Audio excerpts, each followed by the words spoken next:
Well, thanks very much, Juan, and all the organisers for putting this webinar together. It's nice to stay connected in these times, and I hope that everyone is staying safe and well.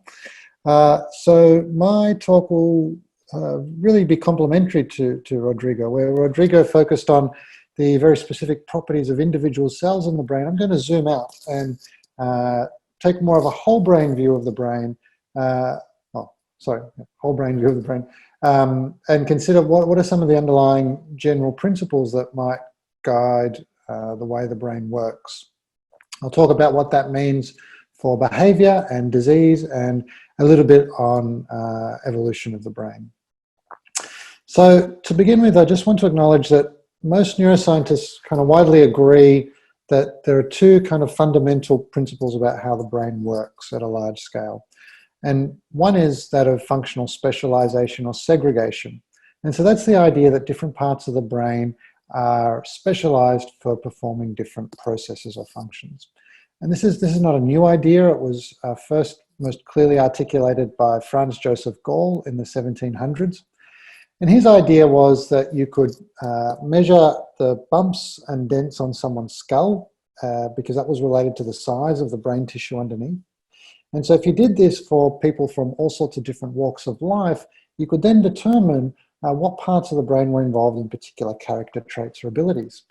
And so using that kind of approach, he was able to generate a map like this, and he's got some interesting mappings here. He's got the trait of destructiveness just over the ear and time perception in the forehead. And we widely view this as pseudoscience, but the basic idea that different parts of the brain are involved for specific processes has certainly been a powerful force in neuroscience ever since. So if you fast forward to the 1950s, we have images like this that are circulating. You can see that the terminology has been updated, the names are more sophisticated, but the basic idea is the same. And this wasn't generated by measuring people's skulls. It was actually the results of bringing together evidence from a large number of studies of people with brain damage and also surgical patients, much like the ones that Rodrigo was showing. Now, in more recent times, using modern brain imaging techniques, we can do this with also an even greater level of sophistication and precision.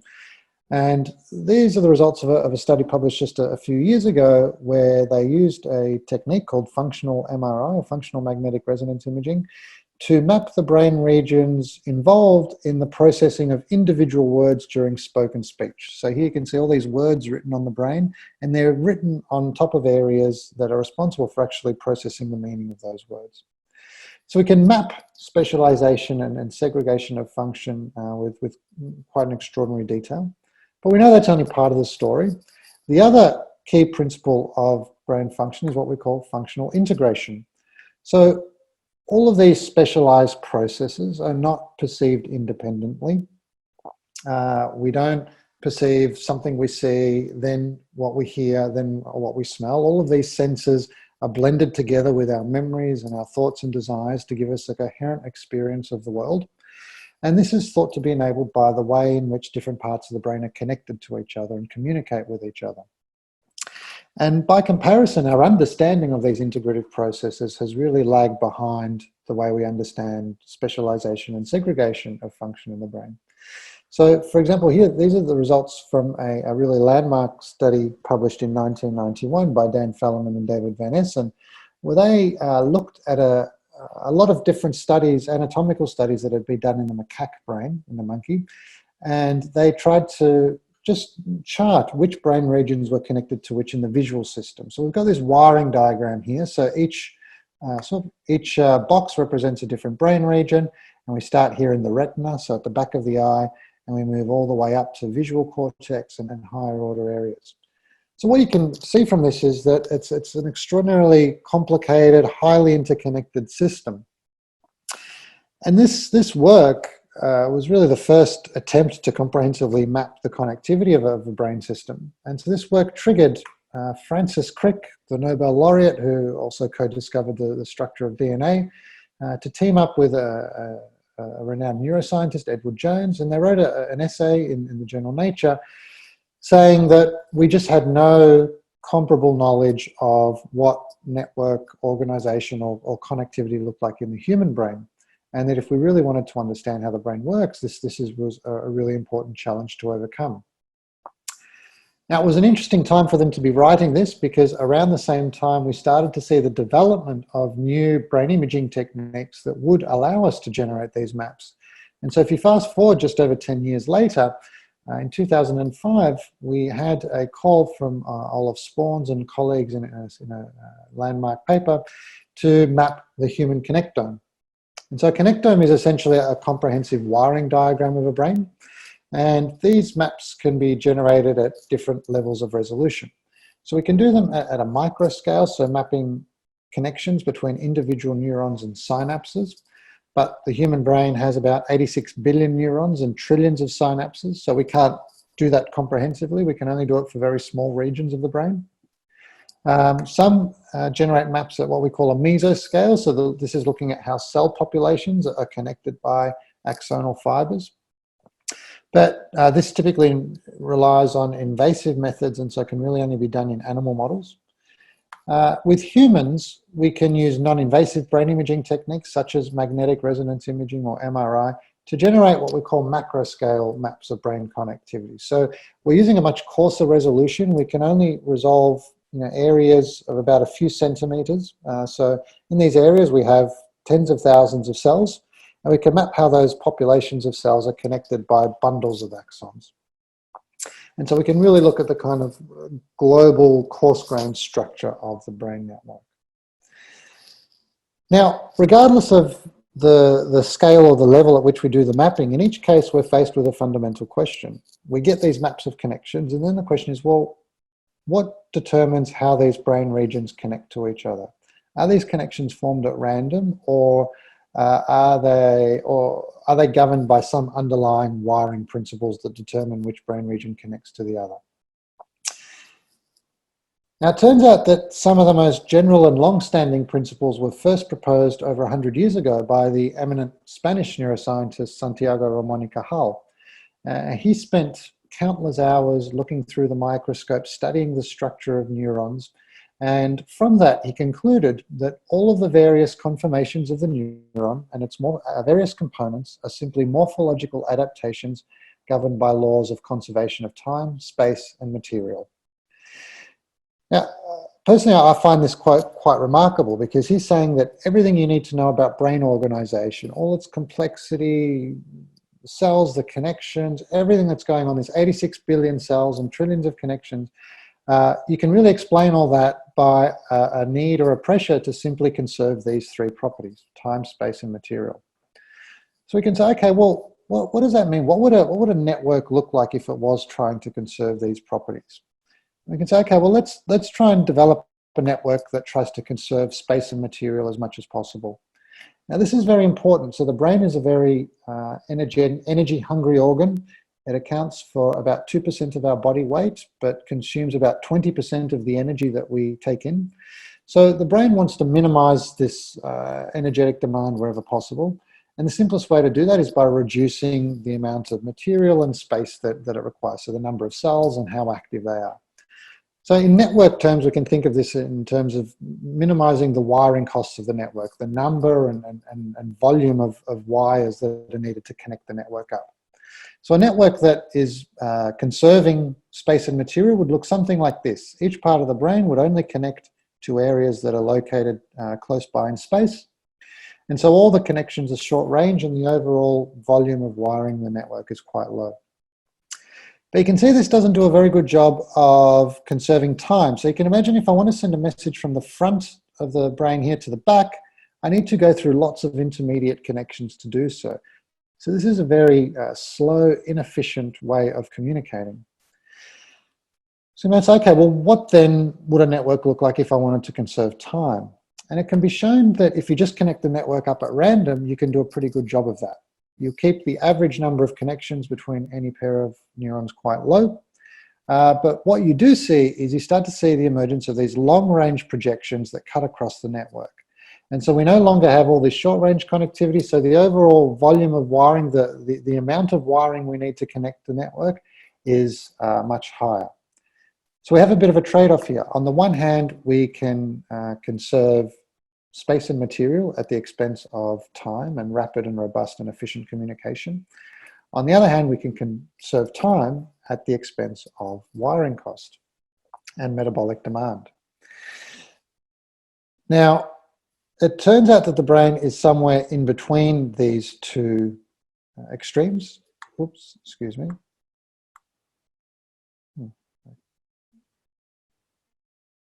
Turns out the brain is somewhere in between these two extremes.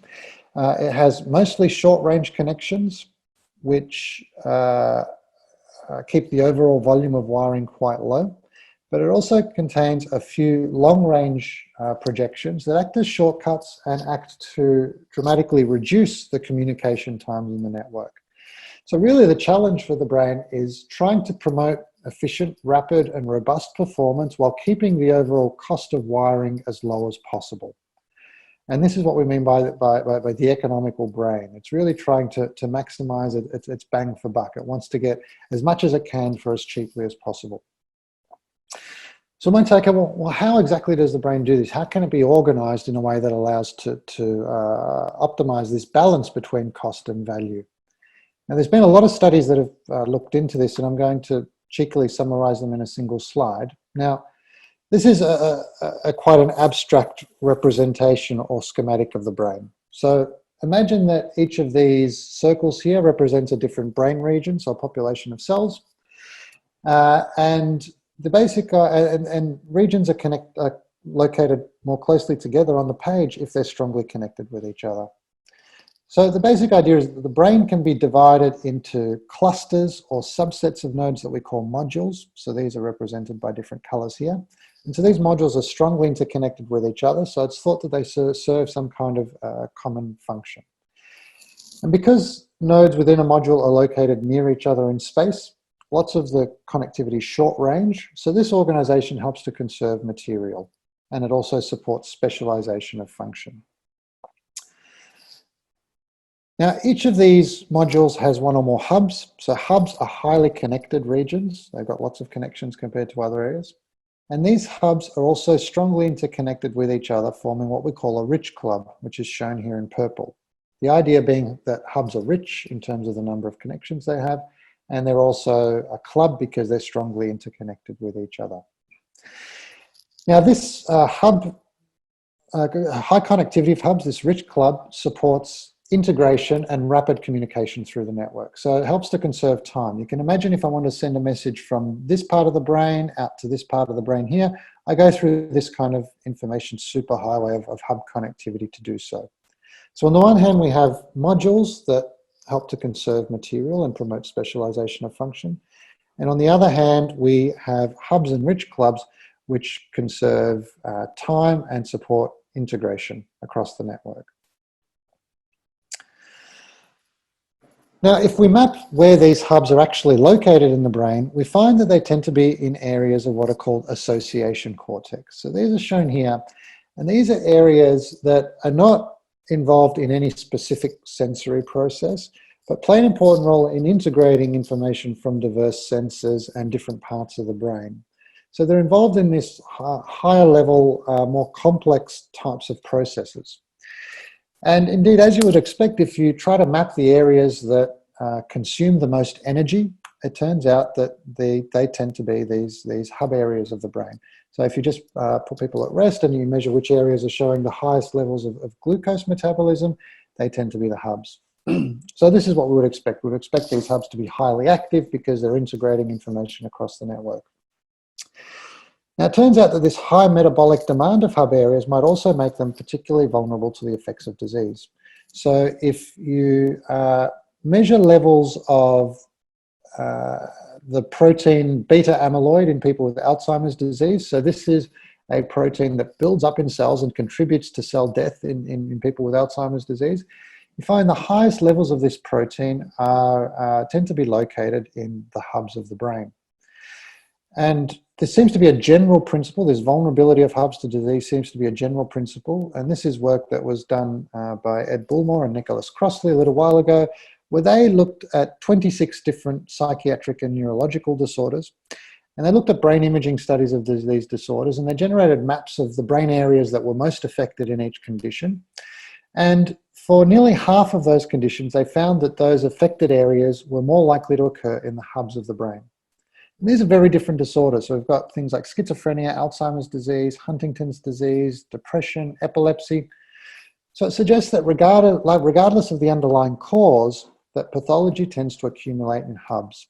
And there's lots of potential reasons for this. One of these is the high metabolic demand of these areas, and there's evidence to suggest that these neurons that are highly active tend to undergo a certain degree of wear and tear. Now, it's not all bad news for hubs. As I mentioned, they play an important role in integrating different processes throughout the brain.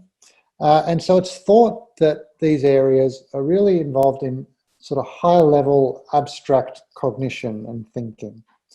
And there's evidence to support this from evolution.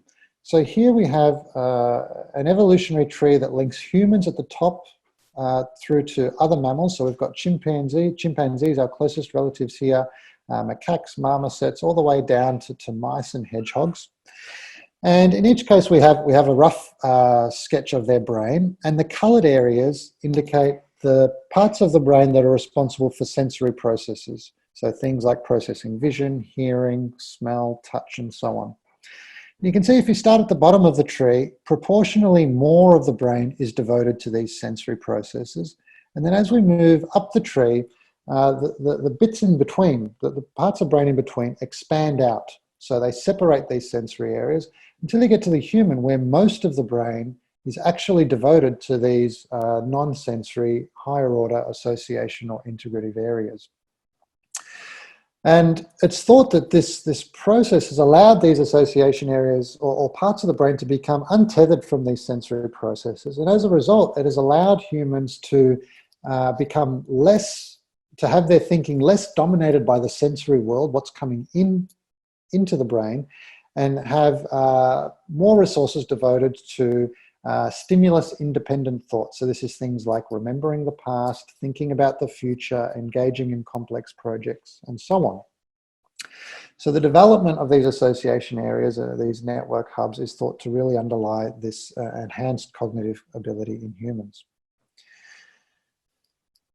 So that raises an interesting question. If I go back to this map, so these sensory areas, the basic location is fairly similar across all the animals, and we find them in all these different animals.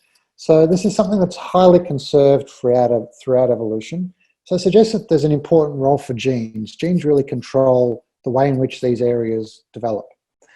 That raises the question, well, what about the areas in between, these higher order association areas? Are they under tight genetic control, or do they just kind of fill the gaps in between and connect up at random? This is something that we've looked at in our own work recently. And to do this, we've looked at brain imaging in twins. So we use a technique called diffusion magnetic resonance imaging to map connectomes of people, non-invasively in humans, at the macro scale, as I mentioned. And we look at twins because they allow us to determine the degree to which genes influence a particular trait.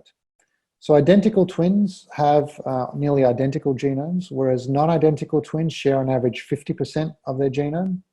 So you can determine the degree to which genes are important by looking at how similar those twin pairs are, using some fancy statistics. And so for each of thousands of connections in the brain, we try to quantify the degree to which genes determine the strength of connectivity between different brain regions. And if you identify which parts of the brain are hubs, you distinguish the brain into hubs and non-hubs, so hubs shown in red, non-hubs in grey. Once you do this, you get three different types of connections that can occur. You've got what we call a rich link, which is a connection between a hub, a feeder link, which is a connection between a hub and a non-hub, shown in yellow, and a peripheral link, which is a connection between two non-hubs, shown in blue. And so then we can ask, well, how do genes influence brain connectivity? Is it something that's equally distributed across the brain, or are genetic influences mainly found in the peripheral sensory areas, or in those highly costly and valuable connections between hubs? So these are the results that I'm showing here. So I'll just walk you through this plot. So on the vertical axis here, we're showing the heritability. So that's the degree to which genes are important, the amount of differences between people that can be explained by genes. So if you've got a value of 1, it means all of the differences between people in the strength of connectivity can be explained by genes. And here, each point represents that genetic estimate for a different connection. So remember, we've done these estimates for over 12,000 connections throughout the brain. And so that's what's represented by each of these points here. And we've separated them by the type of connection they are. So it's either a rich link in red, a feeder link in yellow, or a peripheral link in blue. And so what you can see in each case, you get a range of estimates of genetic influence across all 3 connection types. But on average, genetic influences are highest for the rich links. They're intermediate for the feeder links, these connections between hubs and non-hubs, and lowest for the peripheral. So this is suggesting that genetic influences are not egalitarian, they're not distributed evenly throughout the brain, but they're strongly concentrated on those highly valuable and costly connections between hubs of the network. We then developed a way to say, okay, well, let's try and identify which specific genes we think are involved in driving this effect, in regulating differences in connectivity between people. So we developed a way to do that. And then we had this gene list and we said, well, how does that relate to what we know about the genetics of other traits? So we looked at the results of some previously published studies that had been done in hundreds of thousands of people trying to identify the genes involved in intelligence and schizophrenia and other mental illnesses. And we found in 2 independent samples that the genes that were related to hub connectivity overlapped with the genes that have been implicated in driving individual differences in intelligence and risk for schizophrenia. Now, this aligns very nicely with what I was talking about from the evolutionary perspective, the idea that these hubs really underlie our higher level abstract thought. And so what these results are suggesting is that perhaps genetic influences on individual differences in intelligence are at least partly reflected by the way in which they influence connectivity specifically between the hubs of our brain. And similarly, this also relates to genetic influences on risk for schizophrenia. It seems like genes influence our risk for disorders such as schizophrenia partly by the way in which they affect the wiring between the hubs of our brain. So if we bring it back to Cahal's general principles, we can ask, well, what now do we know? And we can say, well, the modular organization of the connectome helps to conserve space and material. Hubs and rich clubs conserve time, albeit at some cost, so there's a bit of a trade-off there. It seems that hubs are vulnerable to different types of disease. And these are areas of the brain that have undergone rapid evolutionary expansion in humans, and it's thought that they underlie our ability to engage in abstract thinking. It seems that hub connectivity is not a random process, but quite tightly genetically regulated, and that the genes that are influencing hub connectivity are also those that overlap with genes that have been implicated in intelligence and schizophrenia. And so something that we're interested in following up at the moment is precisely how these genes overlap and what that might mean for risk of different brain disorders and also individual differences in behavior. So I'll just close by thanking the people that did the work, in particular Arina Adnatkevichute, who was a PhD student at the time who worked on the genetic studies, our funding sources, and the people that made the data available. And thank you for your attention.